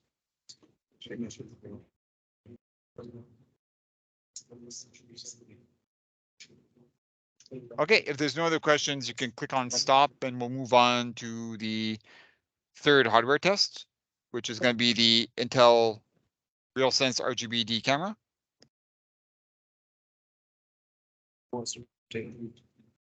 Students want to. It's right. Yes. Always want to.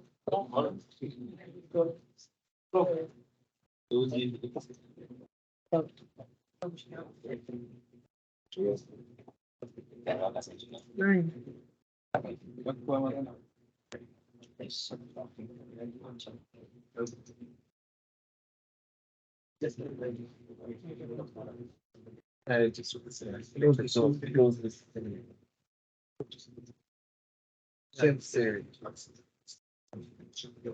In terms.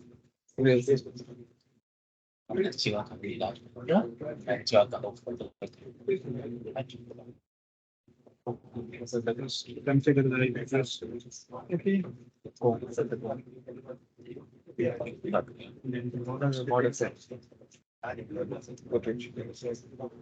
Just remove these and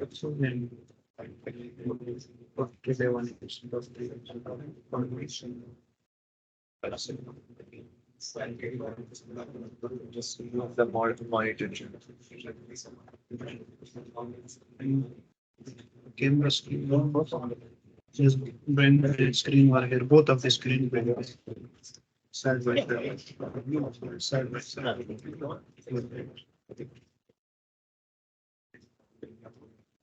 Okay, so this was sample camera.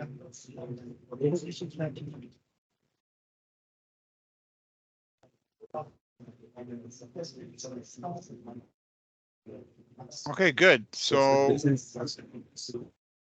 good. So this is showing you the view of the front camera. So the video compressed display block on the left is basically the colorized range measurement, and the one on the right is the direct feed of the RGB camera.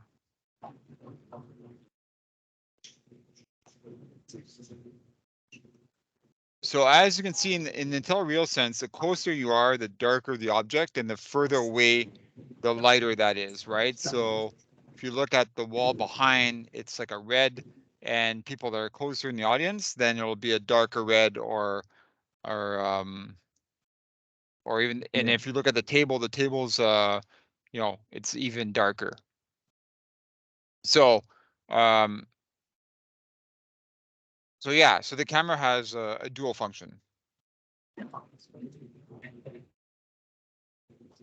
What is the purpose of this red and black screen?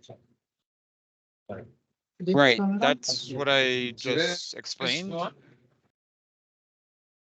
That's giving you the range measurement, right? So the RGBD camera gives you not only the image, but gives you the range, the depth of different objects, right? So what this is showing you is basically it's giving you the colorized perspective of this range measurement, right? So objects that are closer to the camera are dark, and objects that are further away will be lighter in color. So you can have so if you go back to the CIMIC model, now you can use this to get an actual measurement, and we will be doing that. We will be doing that in the application examples. We'll be using the Intel RealSense to get actual ranging measurements of different objects. So if you look at capture RGBD, Okay. yeah, you could double click on that. So in here we have the so in here we're using Video 3D, right? So Video 3D Initialize is configured for a particular camera.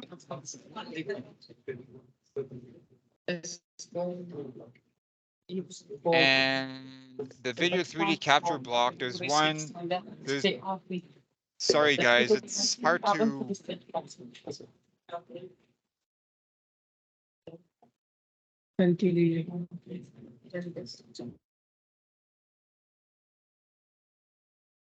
So are there any questions? Because it's hard to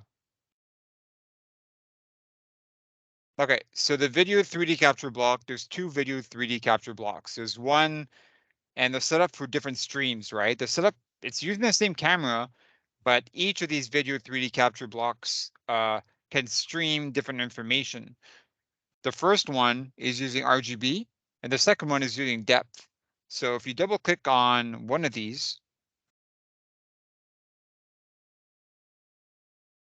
then you'll see that this is set up for the stream type is RGB, right?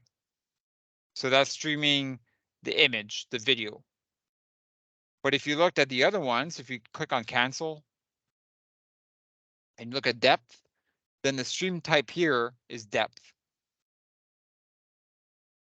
You also actually have infrared on here as well, but we're not using that in this model, but. And then the output format is the distance in meters. So the height and the width, it's outputting that. And then, so click on cancel there. So you're getting the height and the width of the image depth. And if you go back to your CIMIC model, the main part of the model, and if you look at the depth display, then you'll see it has an image transform block. So the image transform block, that's what is colorizing the image, right? So it gives you more of a visual perspective of how the Intel RealSense does this ranging, to give you an idea of. But at the end of the day, you can get a numeric value. And when we're doing examples later on, for example, when we're doing like the lane following or stuff like that, then you can use the RGBD camera to get like an actual numeric value of how far like a stop sign is or something like that, right? So you can detect a certain object and it'll detect in meters how far it is. But we'll do that when we're running the applications. Right now, this is just hardware interface.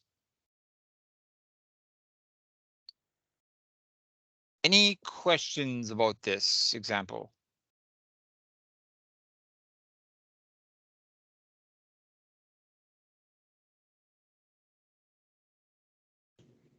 Okay. Yeah. Clear. Okay, you can click on stop if there's no other questions, and we'll move on to the last hardware test.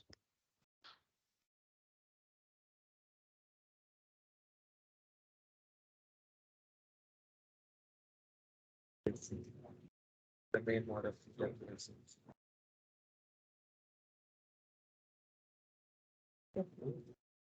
All right, guys. The last one is LiDAR. Why did you close it? Open. We're not done yet. Don't worry. Almost. But who is the? Who wants to try? Next. Next students want to try. The last one is RP LiDAR A2. So yeah, let's get a different group of students. Was interested, so Okay, I'm gonna run this now.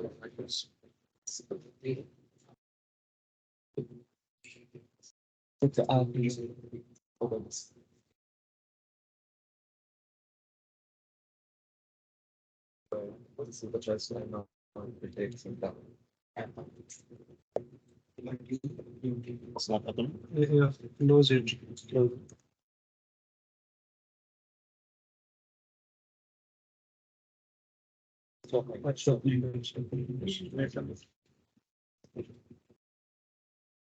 Field up.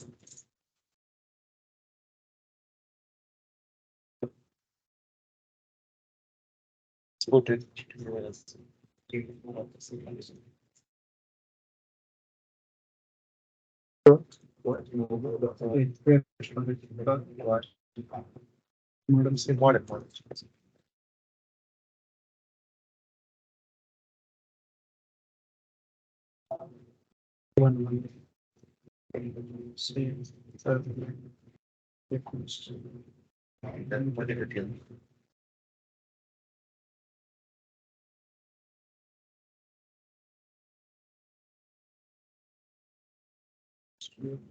Excellent.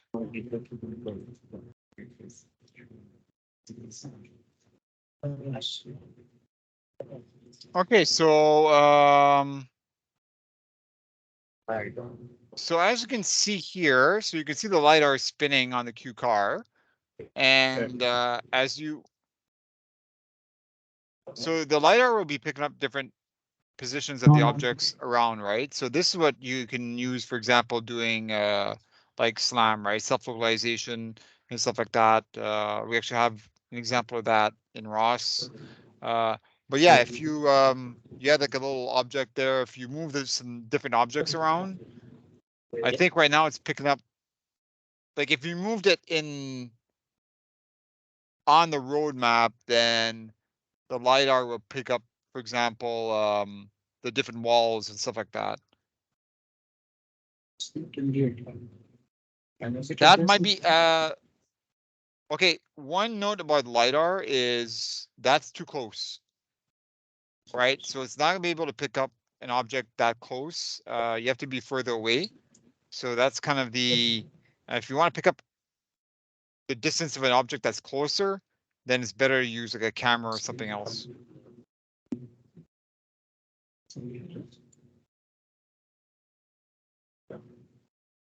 Now I'm just looking up. If I look inside the I suggested, yeah. Oh, yes, yes, yes.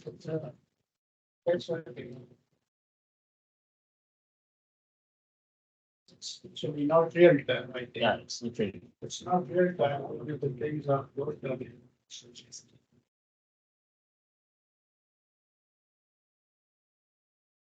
That's it, no?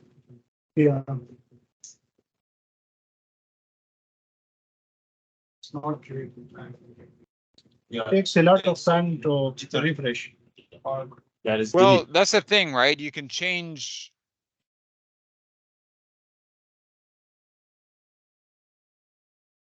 So the measuring range is 0.2 meters to 16 meters, right? So if the object is closer, then it won't be able to detect it. It has to be at least 0.2 meters away. 0.2 meters away. 2 meters. 2 meters.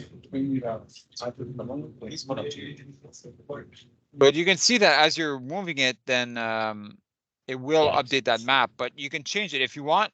If you want to have a higher update rate, then you can do that. But then the resolution will be less, right? It's depending on your application. So if you go, for example, to the capture, if you go to your CIMIC model and click on capture LiDAR,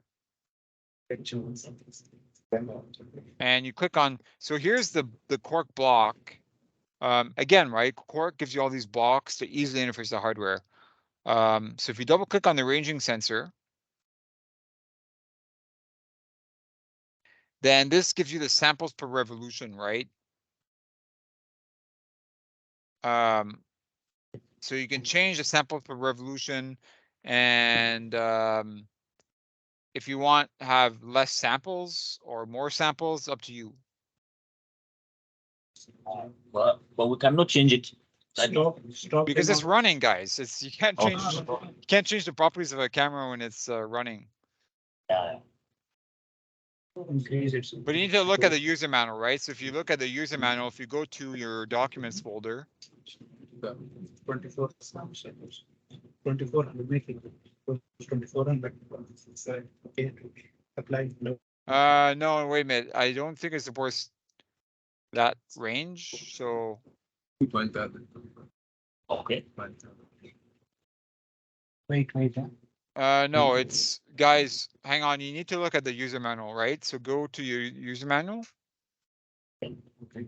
Go to user manual. So go to your My Documents. Yeah, go to the Quanser main folder.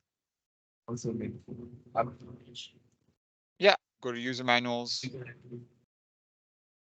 Go to QCar.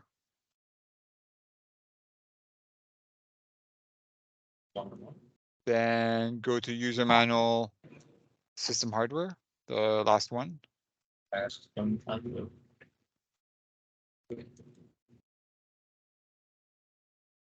And then if you go down to the LiDAR,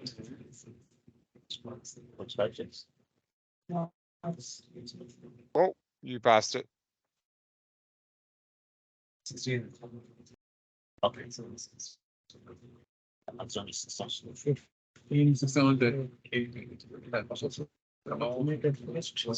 533. Well, then 533.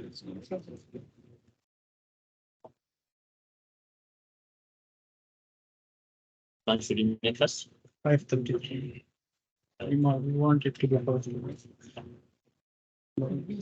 Just monitoring. First we have to first we have to run. Go to the ground. So. Yes. Are you?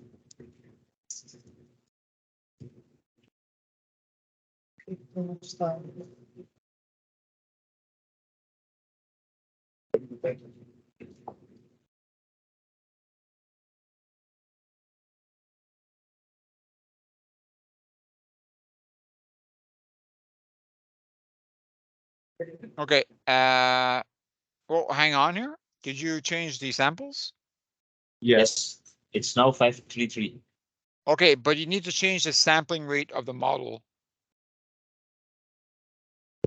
So to do that, click on stop. Stop. Click on stop. Okay, so you change samples. Okay, that's part one. Step two is, so click on OK. That's okay. But now you can run this at a higher rate, right? Before we were set to running it at 10 hertz when we were doing 800 points per revolution. Now we're doing 533 points per revolution, but we can increase the rate to 20 hertz. So in order to do that, go to model settings. Model settings. And then we'll increase the rate of this model. So go to the solver tab on your top left. Click on solver tab. So the fixed step size right now is 0.1, right? Which is 10 hertz. The value here is in seconds. So you can go, you can increase that to, 1 divided by 20. I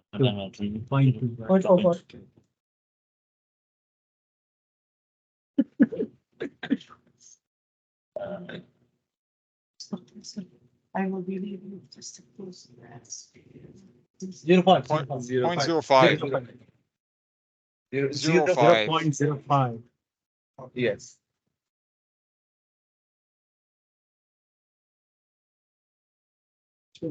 Yeah, click on OK.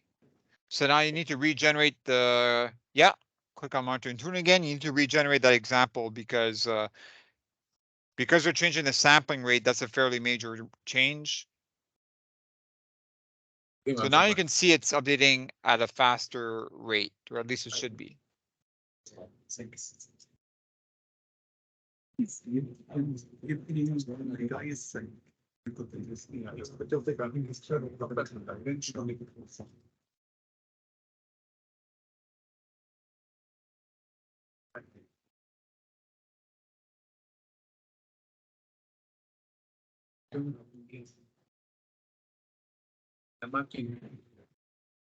Yes, it's only like everything cooking, right? The question is, Yeah. the application. Are we going to apply this for in mapping or which? We will later on. We'll do it for mapping. Yeah. We're not gonna do like the self-localization example, like SLAM example, is kind of advanced. So I'm not too sure if we'll get.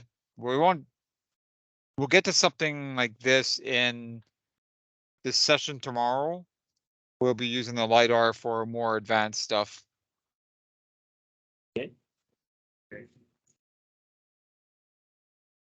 Now can we use 1600? We'll be using it for point cloud generation, which is basically how you detect the different objects. Yeah, basically how you detect the different objects around, and then that is kind of a segue to going into using that for localization. Wait. How much you done now? 1600. Now I have to use. So no, it's not for He didn't apply. Then this one here. Apply. In this. Change the rate. yes. In this case, Which one?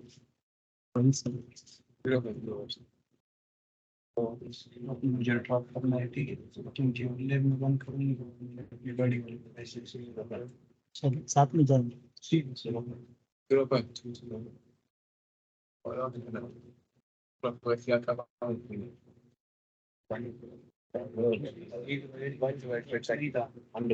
is not problem? Have 0.2. Straight is 20. Like, we are giving 1 divided by 5.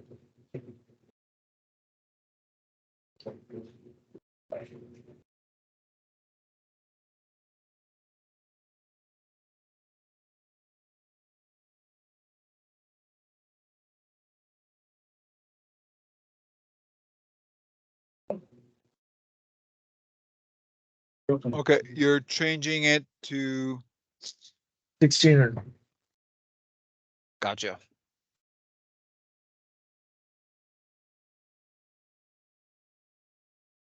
How much you change, no? 1600. 1500. Frequency is 0.5. Oh, sorry. 0.2. 0.2. 5 hertz, 0.2. 5 hertz. Fine, two. Yes. Yeah, 0.2.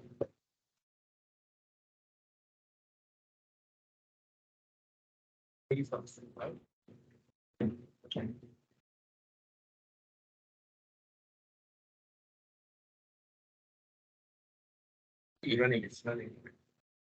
But I'm missing the map. Yeah. Where is it?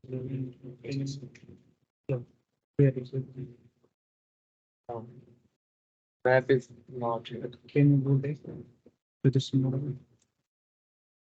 Just double click there, yeah. Double click. Or to stop and afterward double click. Stop running. Stop running.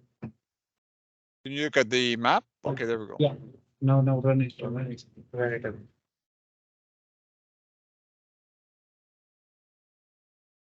Yeah, yeah.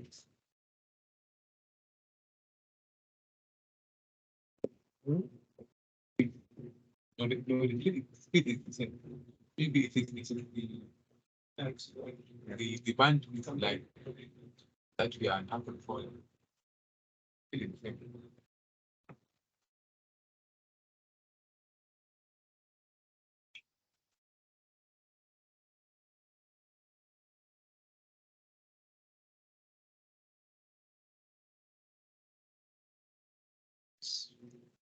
It's squeezed. Sometimes it isn't updated. Yeah, to answer your question, Mr. Gofani had a question about you using the quad rotor. Oh, you're using 2 rotors. So this is a different product, right? And but you're talking about how you're controlled by different PID controllers, and I would need more information about exactly what system you're using. The quadcopter has 4 rotors usually, so I'm not too sure what product you're indicating about, but if you look at the documentation, it should show you how to tune the PID controller. If you're using the Quanser hover or the drone, I'm not too sure, or the cue ball. So if you could specify what product you're using, but at the end of the day, if you're having issues with tuning the PID controller, then it depends on your experience level, right? So I'm not too sure if you design many controllers or if you're having issues with this specific. I would need a bit more information of what is not working out for you in order for me to assist you more.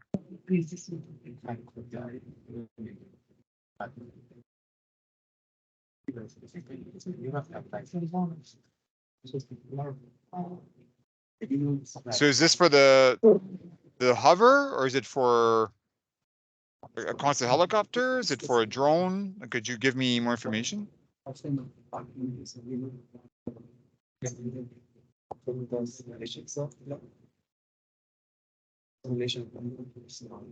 Okay. So, okay, so you can see now that it's updating at the rate that it's updating is less, but it's taking more samples per revolution, right? So now you can get better resolution of the objects that the LiDAR is detecting. So then we add block in library. Can we add block in library?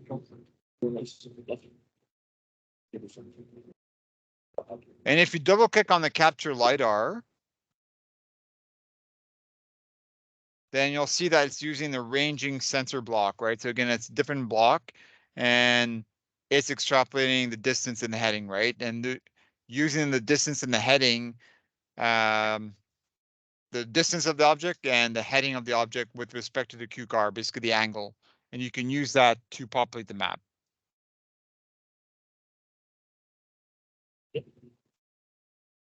Are there any questions about this? Like, did you guys see a difference when you're changing the update rate and the samples and stuff like that?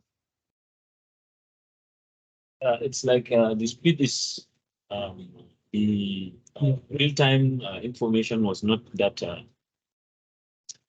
okay. The real-time information was not that visible enough to to differentiate between the two RPMs. Was not real time enough, being maybe if you move the car to a different workspace, like on the road map, so you can detect more objects, maybe that would help. Okay. Because I mean, you're not adding new objects, right, to it. So you need to kind of like, if you want to know the difference, then you could put a Q car somewhere on the road map, or In the camera. and then have like and then you place an object far away, or not far away, but somewhere. Put some kind of object that it can, the LiDAR can detect, and see how long it takes to detect it. I.e., how long does it take for it to populate the map with that object information? And then if you change the samples and the sampling rate of the model, you should see a difference between how fast it updates the map.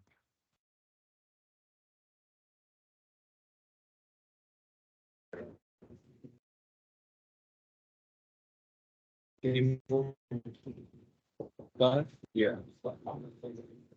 I think Oh, that's it cool. seems like 15 hertz or 10 hertz. But again, right, so if you grab like a box or something and move it somewhere on the map and see how long it takes to pick up that object and then take it off, then you reconfigure your CIMIC model for different samples and different rate. You run the same test, right? So you can do that for all 3 iterations and see how long it takes it to pick up that object. But it's a trade-off, right? It's like either you want a fast update rate or you want better resolution. It's up to you. It is 1600. update rate, how much it was? 5 hertz. 5 hertz.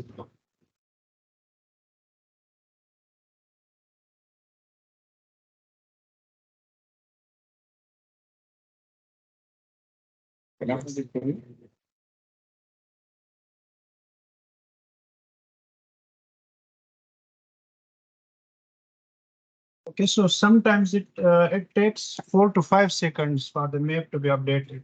You can see there is a square or 4 lines. So that is actually that are the walls of the working area or the map, I would say. So it doesn't update in as per specification or as per model setting, which is supposed to be 5 hertz at least. It took 5 almost. hertz is quite slow.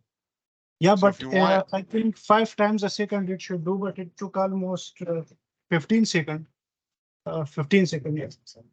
Let's try again.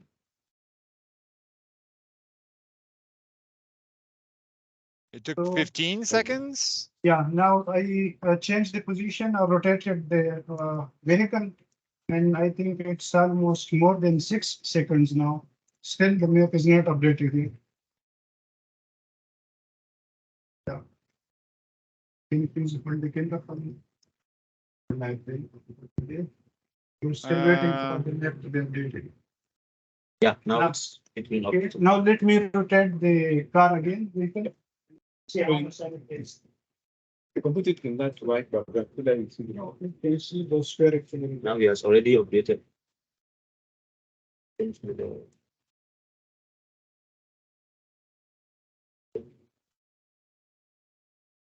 Yeah. It took 8 seconds. Yeah. It's 90 degrees. Now suppose. Yeah. Okay, I see what you mean. It's taking longer than Yeah, I have to. Could you try going back to the original settings? Yeah. So Stop. go back so stop your model. Stop. True call. Go to core. Or can stop from there as well. Stop. Here Yeah. we have port 800. 800. Yeah. 800? And change the solver. And the solver was 0.1 probably. 0.1. Yeah, 0.1, yeah. Solver. No. More than that.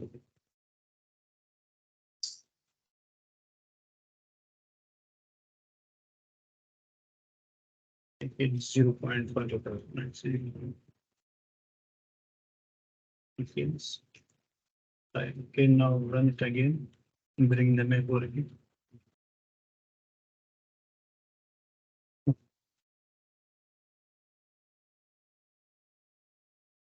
All right, so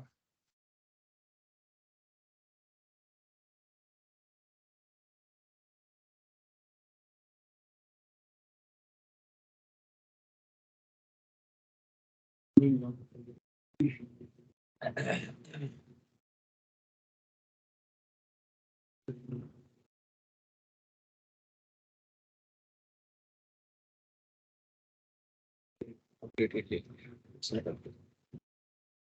Even 2 times slower than the last one.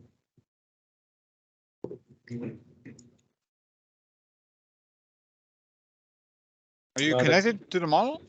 Yes. It's not updated. Yeah. It's now updated. So Okay. now you can rotate the car by 90 degree and see how much time it takes.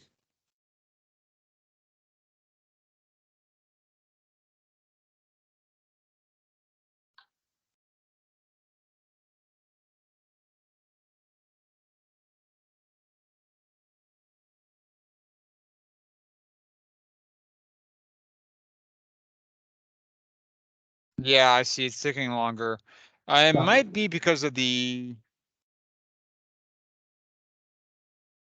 in-phase. Let me check with my team on that to see why it's taking a bit longer, because I kind of see what you mean. At the end of the day, we have used this LiDAR for doing 30 SLAM. seconds. So we've used LiDAR for doing SLAM and stuff like that. So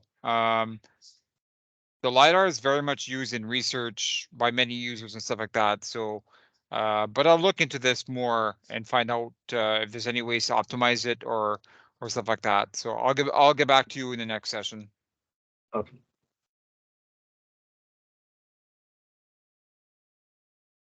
Okay, there's a question in the chat here. So the question is about a different system, right? The training session here is for the self-driving studio, but you're talking about a different system, which is the Quanser Aero. Now the Quanser Aero, it is possible to design your own controllers and do optimization and anything like that. I would recommend, do you have all the resources for this device? Because the PID control for this device is very well documented. So I would recommend that you first make sure you go through all the labs. But if it's possible to, it is definitely possible to tune the controller gains using another approach. You could definitely do that.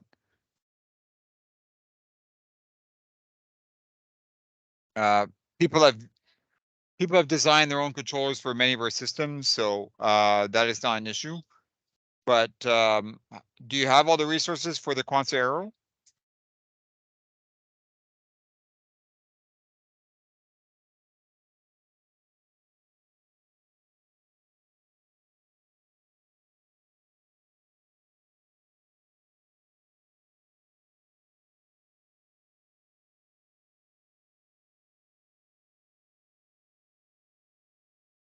Okay, so if you do, then can you let us know what the issue is then about?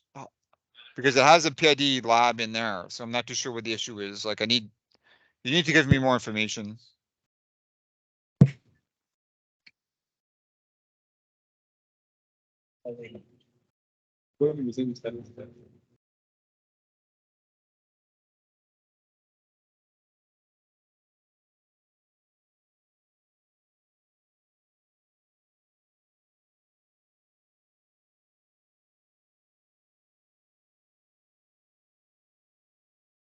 Okay. In the meantime, is there any questions about this example besides the update rate of the LiDAR?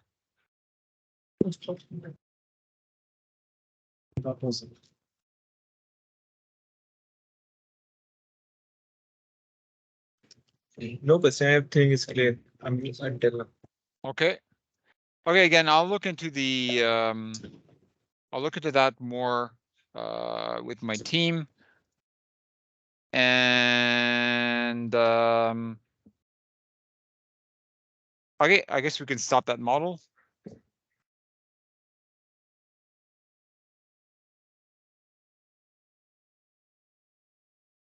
Okay.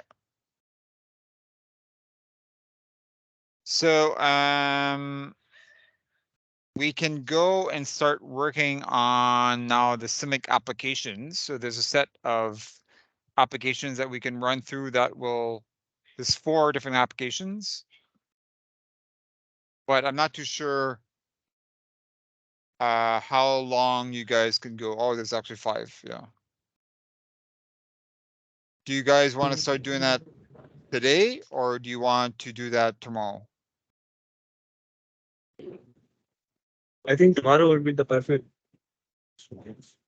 Yeah. Okay. I don't know what your lab time is, right? So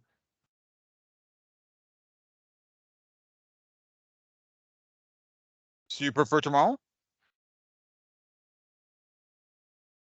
Yeah, Yeah. tomorrow will be good. We will start it on the same time because we have class now, so that's why. Okay. Okay, so what we'll do is we'll do the applications in Simlink tomorrow, and then we'll switch gears midway, and we'll do Python. So, but before I leave, I just want to go back to Mr. Gofan. If you can let me know more information about what you're trying to do and any issues you have with PID, it can maybe try to indicate what documentation to go through.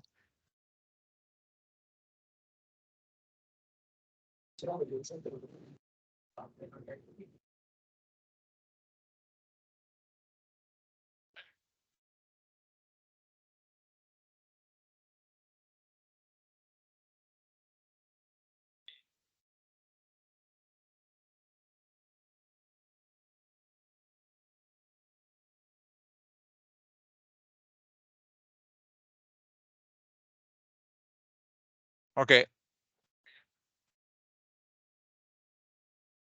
Well, Mr.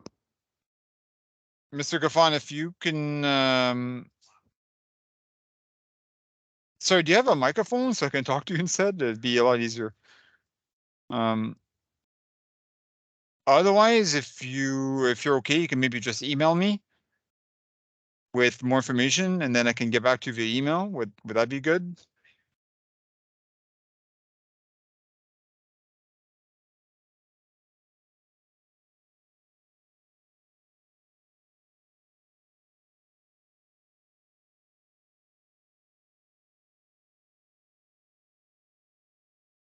Okay, for the rest of the guys, sorry, this is kind of another separate issue for the arrow, but if there's no more questions, then I guess we will conclude for today, and we'll resume tomorrow. So we'll do the applications in Simlink, and then we'll start using Python. We'll run through the hardware tests in Python, and then go through a couple of applications as well. Well, thanks. I mean, it's great to have a lot of great to see a lot of people there. So thanks for your participation, and we'll see you tomorrow.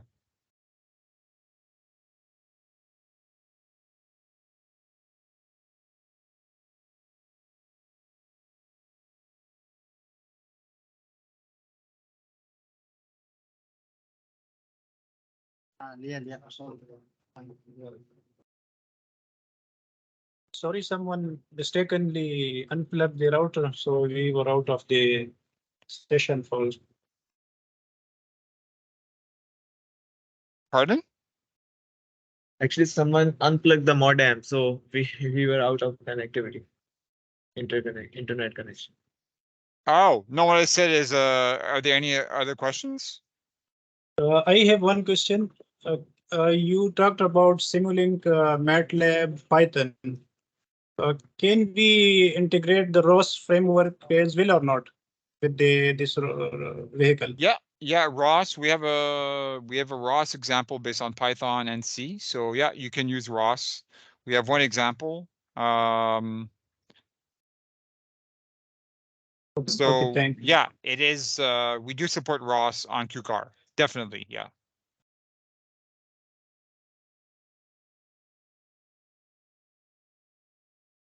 Any other questions?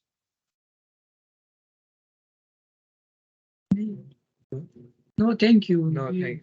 Yeah. We are clear. So tomorrow, like I said, I know if maybe I cut out, but tomorrow we'll go through the applications, right? Those 4 or 5 applications in Simlink. Then we'll switch gears midway and start using Python. And we'll use Python for the rest of the session, as well as the beginning of the 3rd session. And then we'll see where we're at. So we should be able to do quite a bit, because yeah, if we do those 3 sessions, that will hopefully get you well on your way to using the self-driving car. But thank you for everybody that attended. We had a great audience. So yeah, thanks a lot. If there's but yeah, is there any other questions before we end the session? No questions from our side, and thank you very much for your time. Yeah, no worries. All right. Have a great afternoon, and we'll talk to you tomorrow. Thank you. Bye. Thank you.